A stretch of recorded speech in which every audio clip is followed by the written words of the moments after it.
మీకు తెలిసిన వాళ్ళ పేర్లలో ఎవరి పేరైనా ఎస్ అనే లెటర్‌తో స్టార్ట్ అవుతుందా? సతీష్, సురేష్, స్రవంతి, సునీత. సో, ఎస్ అనే లెటర్ ఒక్కసారి మీరు క్షుణ్ణంగా పరిశీలించినట్లయితే అంతా ఘాట్ రోడ్ లాగానే ఉంటుంది. వీళ్ళ జీవితం ఫస్ట్ నుండి అన్ని ఘాట్ రోడ్‌లు, అన్ని యూ టర్నులే ఉంటాయి. సో, వీళ్ళ వల్ల వీళ్ళ కుటుంబం డెవలప్ అవుతుంది.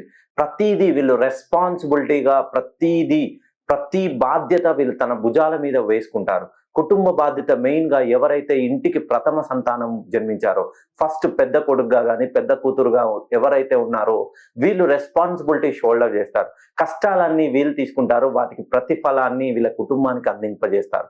పెళ్లి కాకముందు, పెళ్లయిన తర్వాత వీళ్ళ జీవితంలో ఎటువంటి మార్పులుండవు. ఎప్పుడు పక్కవారి కోసం వీళ్ళు కష్టపడడమే అన్నట్టుగా ఉంటుంది. ఆర్థికంగా ఎవరికైనా సహాయం చేయడంలో ముందుంటారు. కానీ వీళ్ళు ఇప్పటివరకి సంపాదించిందంటూ ఏమీ ఉండదు. సంఘంలో, సమాజంలో మంచి కీర్తి ప్రతిష్టలైతే ఉంటాయి. వీళ్ళ పేరు చెప్తే పనులన్నీ జరుగుతాయి. కానీ వీళ్ళ జీవితంలో ఏదైనా వీళ్ళు ఓన్‌గా బిజినెస్ స్టార్ట్ చేస్తారు. అన్ని పనులు, అన్ని ఆటంకాలు పెండింగ్.